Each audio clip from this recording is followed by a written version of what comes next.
My name's Aaron. Welcome back to my channel. How are you? I really hope you're well in this not very nice period. But today I've just done 2 reviews. This is the last one and I'm saving it because I don't know quite what I'm going to think about it. And just in case I really don't like it, I've saved it the last so I can just quickly go and wash my skin immediately with soap, and I've got alcohol lined up just in case, because I think this is a triggering formulation. Today I'm reviewing Secretions Magnifiques. Skin and sweat mingle, a taste of musk and sandalwood, composition, fucus, which sounds disgusting, adrenaline accord, blood accord, milk accord, iron accord, and I did read some, it's got a sperm accord.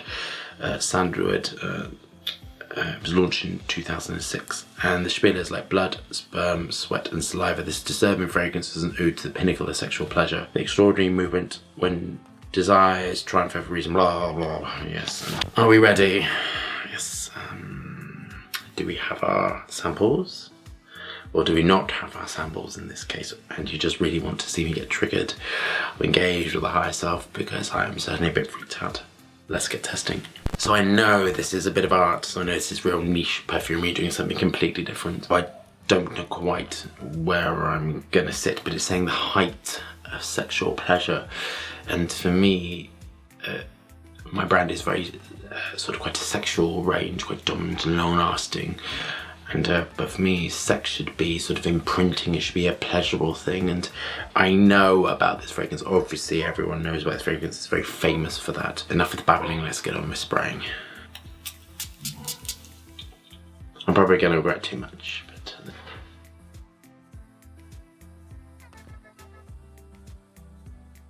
It is not what I thought at all. How weird.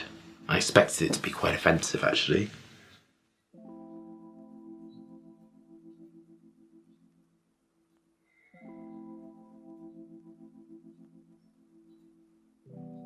To me, it is a bit nauseating. It smells a bit like seashells, like wet seashells. That's the thing I've got coming to my head. It's quite weird.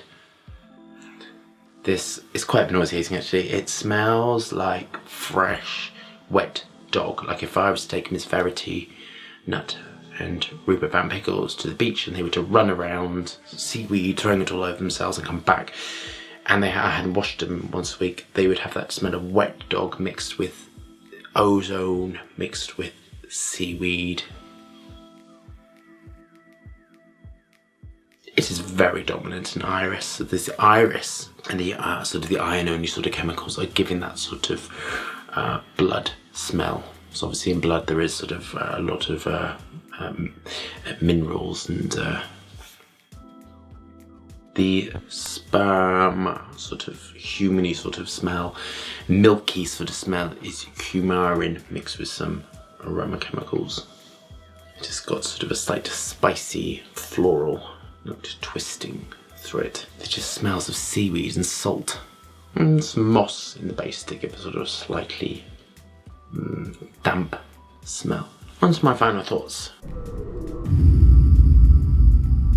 I don't know how to feel about this, actually. Let me take the marketing out of it, because this obviously was designed to be a triggering fragrance, and let me go back to if I was to smell it for the first time. What I think, I can just smell building blocks of aroma chemicals put together. The ionones mixed with the lirol.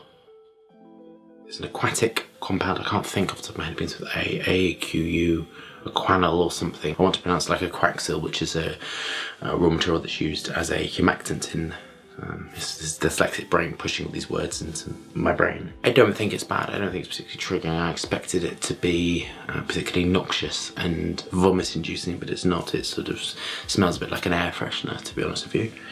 Yes, that's the best way I can describe it. Like if you were to get an air freshener that you put in a car that smells of the sea and ozone and shells, that would be a little thing with that sort of picture. I think this, you would sort of think, okay, that's what I'm sort of thinking of. It is very, very dominant in white floral notes. That's primarily what I'm smelling. I'm smelling a made absolutely smashed full of major chemicals that's built on the backbone of it. I don't know how to feel, because So technically, I'm going to mark it because I just wanted, I'm going to put everything together now. Technically, I'm going to mark it as 2.5. It's quite simplistic. The price, £85 for 50ml. Mark it a 1 out of 2. That's 3.5. If it was an air freshener, I'd mark it much higher, but as a fragrance, I don't know quite why you'd want to smell like a wet dog in the sea. Don't get it at all. It smells a bit, that's exactly what it smells of. Like one of my dogs haven't been washed for a few weeks, which never happens. I take them all to the beach, they smash around, seaweed throwing themselves around, it's hysterically fun. They come out, they're shaking themselves on me, and you have that musk from the wet dog mixed with the seashells, mixed with the ozone, mixed with some aroma chemicals like coumarin and all that sort of stuff mixed together, built on major chemical. A little bit of moss. It's just so underwhelming. I had this put aside for ages and I thought when the moment's there I shall do it. When I can take it on, when I feel particularly strong in myself, oh my god, it's just gonna be all of this. But it's not that offensive. It's alright, it smells like a car freshener. So I'm gonna mark it a 5 out of 10. It's incredibly disappointing actually. I think if this had been particularly offensive, I could have understood it as like a work of art, like being this is just offensive and rah. But it's not, it's just like, yeah, I can just smell the greenness coming through. It's just green, wet dog, seashells, coumarin. It isn't offensive, it isn't sort of taking me to like seeing a horror film. It's alright, not offensive, actually really disappointed, I wanted more. There you go, so I'm marking a 5 out of 10. There you go. So I hope you love this review. Subscribe and thumbs up for more interesting and fascinating content. And I shall see you soon for a fragrance review.